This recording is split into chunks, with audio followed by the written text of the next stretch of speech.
Hi family, என் name Varun.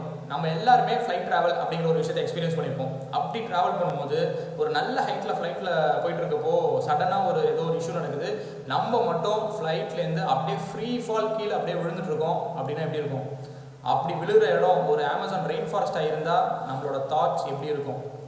அந்த மாதிரி real லைஃப்பில் நடந்த ஒரு சர்வைவல் ஸ்டோரி பற்றி தான் இன்றைக்கி பார்க்க போகிறோம். 17 வயசான ஜூலியன் அப்படின்ற ஒரு பொண்ணை பற்றின ஒரு சர்வைவல் ஸ்டோரி தான் இன்றைக்கி வீடியோவில் நம்ம பார்க்க போகிறோம். அதெல்லாம் பார்க்கறதுக்கு முன்னாடி ஃபர்ஸ்ட் டைம் என்னோட சேனலை பார்க்குறீங்க அப்படின்னா welcome to my channel.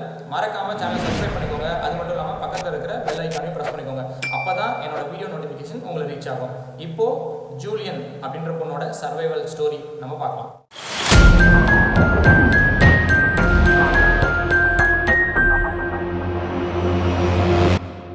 December 23, 1971 Julian அப்படின்ற பொண்ணு தன்னோட ஸ்கூல் கிராஜுவேஷனை ரொம்பவே சக்ஸஸ்ஃபுல்லாக கம்ப்ளீட் பண்ணுறாங்க. தன்னோட அம்மா மரியா அப்படின்றவங்களும் அந்த ஸ்கூல் கிராஜுவேஷனில் பார்ட்டிசிபேட் பண்ணுறாங்க. ரொம்ப ஹாப்பியாக இருக்காங்க. இந்த ஹாப்பினஸ், இவங்களோட சந்தோஷத்தை தன்னோட அப்பாவோடையும் பகிர்ந்துக்கணும். அது மட்டும் இல்லாமல் அது டிசம்பர் மாதம், ஸோ கிறிஸ்மஸ் வருது, அவங்க அப்பா கூட போயிட்டு டைம் ஸ்பெண்ட் பண்ணணும் அப்படிங்கிற ஒரு எண்ணத்தோட அவங்க அப்பா இருக்கிற இடத்துக்கு ட்ராவல் பண்ணணும்னு முடிவு பண்ணுறாங்க.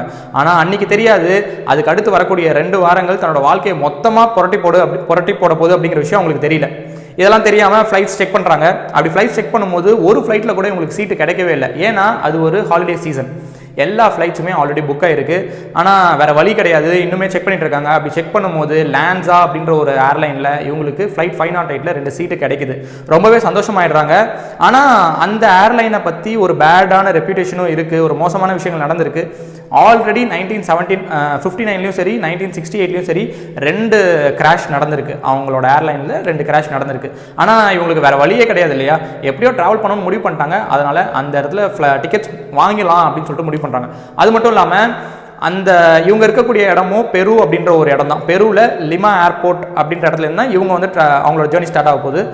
பாங்குவானா அப்படின்ற ஒரு இடத்துக்கு தான் இவங்க போகிறாங்க. அந்த இடத்துல தான் தன்னோட அப்பா இருக்காரு. அவங்க அப்பா ஒரு பயாலஜிஸ்ட். அது மட்டும் இல்லாமல் அமேசான் ரெயின் ஃபாரஸ்ட்டில் இருக்கக்கூடிய ஒரு ரிசர்ச் சென்டரில் தான் ஒரு வேலை பார்த்துட்டு இருக்காரு. இந்த இடத்துக்கு தான் இவங்க ட்ராவல் பண்ண போகிறாங்க. இந்த ஜேர்னி கிட்டத்தட்ட ஒரு 1 மணி நேரம் தான். ஸோ 1 மணி நேரத்தில் என்ன நடந்துற போகுது அப்படிங்கிற ஒரு எண்ணத்தில் இவங்க டிக்கெட்ஸை வாங்கிடுறாங்க. ஆனால் டிக்கெட்ஸை வாங்கினதுக்கு அப்புறமே ஒரு 7 மணி நேரம் அவங்களோட ஜேர்னி வந்து தடைப்படுது. என்ன ரீசன் அப்படின்னா, அன்றைக்கி வெதர் கண்டிஷன் கொஞ்சம் மோசமாக தான் இருக்குது. ஒரு மழை பெஞ்சிட்டு இருக்கு. அது மட்டும் இல்லாமல் புயல் வரும் அப்படின்னு சொல்லிட்டு ஃபோர்காஸ்ட் பண்ணுறாங்க. இதெல்லாம் மீறி டிசம்பர் 24 அவங்களோட ஜேர்னி ஸ்டார்ட் ஆகுது. ஃப்ளைட் புறப்பட்டு கொஞ்ச நேரம் வந்துட்டு அவங்களோட ஜேர்னி கொஞ்சம் ஸ்மூத்தாக தான் அப்படியே போயிட்டு இருக்கு. பட் ஒரு கட்டத்துக்கு மேலே அந்த க்ளவுட்ஸ் எல்லாம் பார்க்கும்போது ரொம்பவே டார்க்காக மாறுது. இன்னும் ட்ராவல் பண்ணி போகும்போது பயங்கர மழை பெய்யுது. ரொம்பவே டார்க் ஆகுது. ஒரு மாதிரி மோசமாக சுச்சுவேஷன், கம்ப்ளீட்டாக கை மீறுற மாதிரி இருக்குது. இதெல்லாம் பார்த்து ஜூலியன், சின்ன பொண்ணு, ஒரு 17 வயசு பொண்ணு, ரொம்பவே பதட்டம் அடைகிறாங்க. அவங்க அம்மா வந்து கொஞ்சம் அவங்க கையை பிடிச்சி பயப்படாது அப்படிங்கிற விஷயத்த சொல்லிட்டு இருக்காங்க. இதெல்லாம் சொல்லும் போது ஒரு 21,000 அடி உயரத்தில் அந்த ஃப்ளைட் பறந்துட்டு இருக்கும் போது ஒரு ரொம்பவே மோசமான ஒரு புயலில் அந்த ஃப்ளைட் மாட்டிக்குது. இடி மின்னல் இதெல்லாமே நடந்துட்டுருக்கு. இதெல்லாம் நடந்துட்டு இருக்கிறப்போ டர்பியூலன்ஸ் ரொம்ப அதிகமாக இருக்குது. ஃப்ளைட் ரொம்ப மேலே கீழே அப்படி போயிட்டுருக்கு. அந்த ஃப்ளைட்டோட கண்ட்ரோல் கையை மீறி போயிட்டுருக்கு. உள்ளே இருக்கக்கூடிய அந்த லக்கேஜஸ்லாம் இருக்கும் இல்லையா, அது எல்லாமே கீழே விழுது. ஒரு மாதிரி மோசமாக இருக்குது சுச்சுவேஷன். இப்படி இருக்கிறப்போ என்ன நடக்குது அப்படின்னா, சடனாக ஒரு சில நிமிஷங்கள்லேயே ஒரு மேஜரான ஒரு மின்னல் வந்துட்டு அந்த ஃப்ளைட்டை தாக்குது. அப்படி தாக்கும் போது அந்த ஃப்ளைட்டில் இருக்கக்கூடிய ஃபியூவல் டேங்க் நெருப்பு பிடிச்சி எரிய ஆரம்பிச்சிருது. நெருப்பு பிடிச்சி எரிஞ்சிட்டு இருக்க ஒரு பக்கம். இன்னொரு பக்கம் பார்த்தா அந்த ஃப்ளைட்டோட விங் இருக்கும் இல்லையா, ஒரு விங் என்ன ஆகுதுன்னா அப்படின்னா அப்படியே கம்ப்ளீட்டாக உடஞ்சி கீழே விழுந்துருது. இவங்க உட்காந்துருக்கிற இடம் வந்து கேபின்னு சொல்லுவாங்க. அந்த கேபின் ஏரியா, அந்த ஃப்ளைட்ஸ் மொத்தமே அப்படியே கொஞ்சம் கொஞ்சமாக உடஞ்சி நொறுங்கி ஒரு சில நிமிஷத்தில் ஜூலியன் வந்துட்டு அந்த சீட்டில் உட்காந்துருப்பாங்க இல்லையா, மொத்தம் ஒரு 3 சீட் இருக்கும் ஒரு ரோவில். அந்த 3 சீட் அந்த மொத்தமே அப்படியே காற்றுல ஃப்ரீ ஃபாலில் அப்படியே விழுந்துட்டு இருக்கிறத அவங்க உணர்றாங்க. கண்ணை திறந்து பார்க்குறாங்க.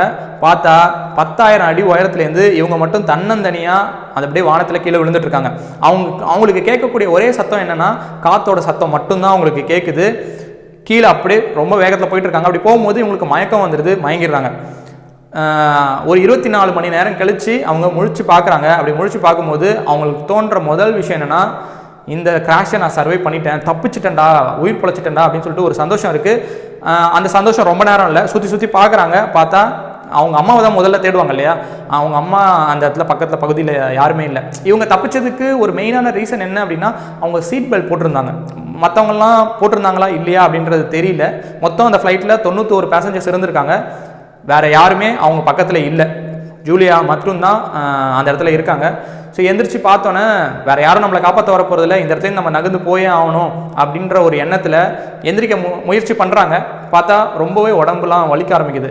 என்ன ரீசன் அப்படின்னா, தன்னோட அந்த விழுந்த ஒரு அதிர்ச்சியில் அந்த காலர் போன் வந்து டிஸ்லோகேட் ஆகிருக்கு. அது மட்டும் இல்லாமல் தன்னோட கையில் காலில் எல்லாமே ரொம்ப டீப்பான ஒரு காயம் பட்டிருக்கு.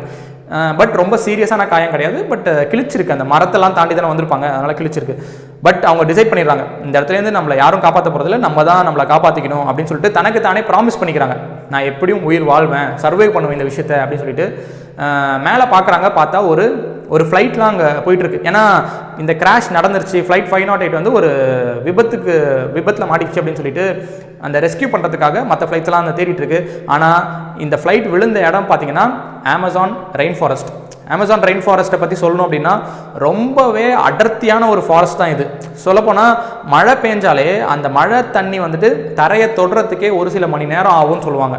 அவ்வளோ திக்காக இருக்குமா அந்த ஃபாரஸ்ட், அந்த லீவ்ஸ் எல்லாம். அப்படி இருக்கிறப்போ கீழே ஒரு ஃப்ளைட் இருக்கிறது அவங்க கண்ணுக்கு கண்டிப்பாக தெரியாது.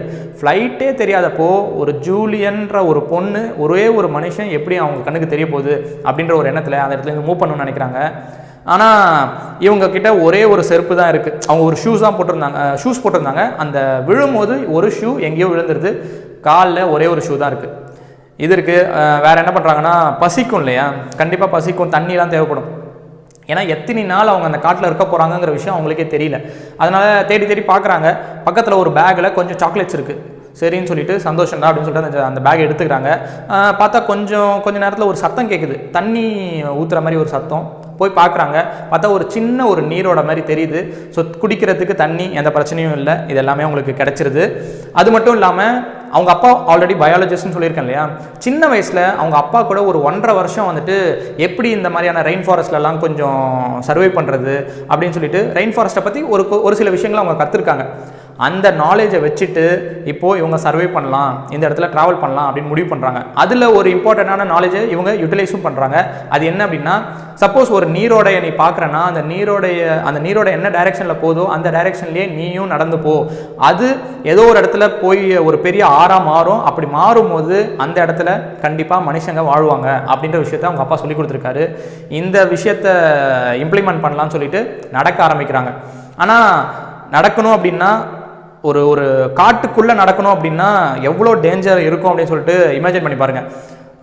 நம்மளே இப்போ பக்கத்தில் ஏதாவது ஒரு நைட் டைமில் வந்து ட்ராவல் பண்ணுறோம் அப்படின்னா, ரொம்ப மரம்லாம் இருக்குன்னா அந்த இடத்துல கண்டிப்பாக ஏதாச்சும் பூச்சி இல்லைனா வந்து பாம்பெல்லாம் இருக்கும். இது வந்துட்டு rain forest, Amazon rain forest ரொம்பவே அடர்த்தியான ஒரு பகுதி. அப்படி இருக்கிறப்போ அந்த இடத்துல ஜாகுவார்ஸ் கண்டிப்பாக இருக்கும். ஜாகுவார்ஸ் கிட்ட மாட்டினா உயிர் தப்பிக்கவே முடியாது.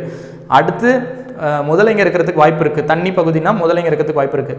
அது மட்டும் இல்லாமல் ரொம்பவே பாய்சனான ஸ்னேக்ஸ் இருக்கும். கண்டிப்பாக அந்த இடத்துல ஸ்னேக்ஸ் இருக்கும். அது மட்டும் கீழே தரப்பகுதி அப்படியே நம்மளுக்கு கண்ணுக்கு தெரியாது. ஏன்னா நிறையா செடி கொடிகள் அது எல்லாமே படர்ந்துருக்கும். அதனால் பாம்பு இருந்தால் கூட நம்மளுக்கு தெரியாது.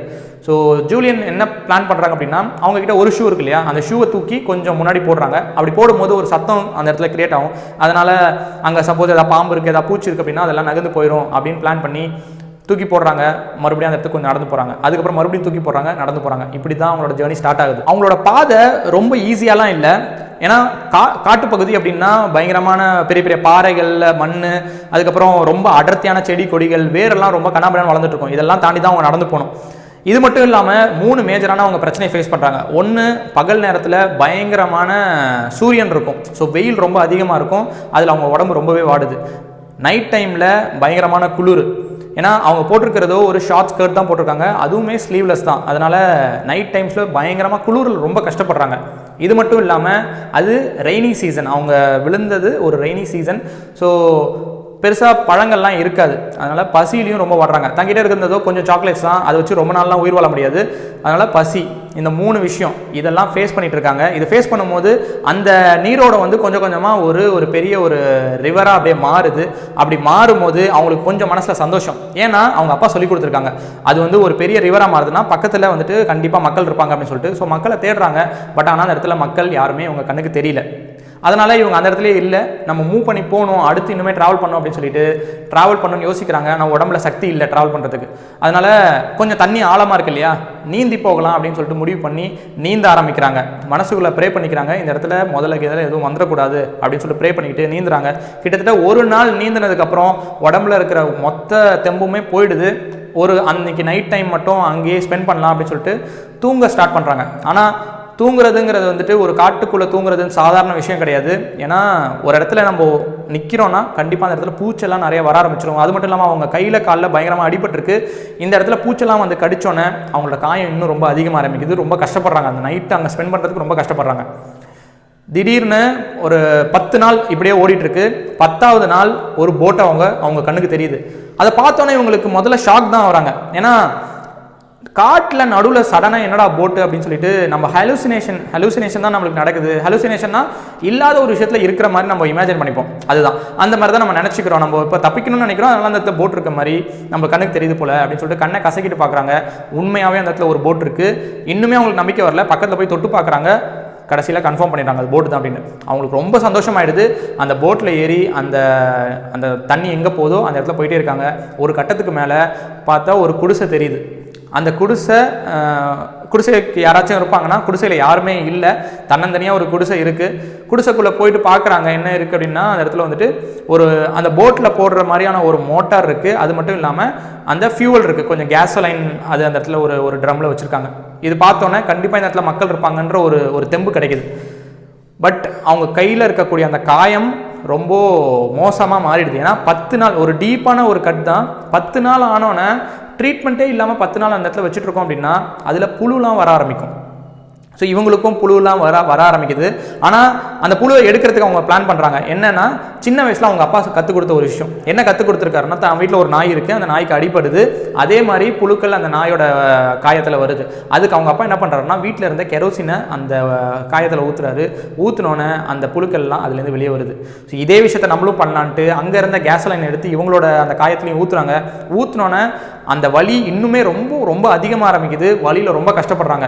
ஏன்னா அந்த கேஸ்லைனை ஊற்றினோன்னா அந்த புழுக்கள் எல்லாமே அவங்களோட அந்த ஸ்கின்குள்ளே அந்த ஃப்ளஷ்குள்ளே இன்னும் ரொம்ப டீப்பாக போகிறதுக்கு தான் ட்ரை பண்ணுது. அது பண்ணோன்னா வலி அதிகமாக அவங்களுக்கு வலிக்குது. பட் இவங்க கொஞ்சம் கொஞ்சமாக ட்ரை பண்ணி அந்த புழுக்களை ஒன்றா எடுக்க ஆரம்பிக்கிறாங்க.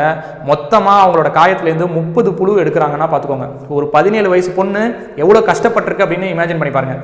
ஸோ இதெல்லாம் முடிஞ்சதுக்கப்புறம் அவங்க அன்றைக்கி நைட் அங்கேயே தூங்கிடலாம் அப்படின்னு முடிவு பண்ணி அந்த குடிசையிலே அவங்க தூங்கிடுறாங்க. அடுத்த நாள் காலையில் விடிஞ்சோன்னே அவங்களுக்கு ஏதோ ஒரு சத்தம் கேட்குது. என்னடா சத்தம் அப்படின்னு ஏஞ்சி பார்த்தா ஒரு அவங்களோட குரல்லாம் கேட்க ஆரம்பிக்குது. கேட்டோன்னே அப்படி எந்திரிச்சு பார்க்குறாங்க. பார்த்தா ஒரு 3 பேர் வந்துட்டு காட்டில் வேலை பார்த்துட்டு அவங்க ரிட்டர்ன் வந்துட்டுருக்காங்க. இதை பார்த்தோன்னே உங்களுக்கு உண்மையாகவே ரொம்ப சந்தோஷமாயிடுது. அந்த மக்களுக்கு இந்த பொண்ணை பார்த்தோன்னே ஷாக் ஆகிடுது. ஏன்னா சடனாக காட்டில் திடீர்னு சம்மந்தமே இல்லாமல் இவங்க பார்க்குறதுக்கு நல்லா வெள்ளையாக இருக்காங்க. அவங்க முடி பார்த்தா பிளாண்ட் ஹேர், ஒரு மாதிரி வெள்ளை கலரில் இருக்கும் அவங்க முடி. இதெல்லாம் பார்த்தோன்னே இவங்களுக்கு வந்து ஒரு கடல் தேவதை தான் இவங்க அப்படின்னு சொல்லிட்டு கடவுள் மாதிரி இவங்களை பார்க்க ஆரம்பிக்கிறாங்க.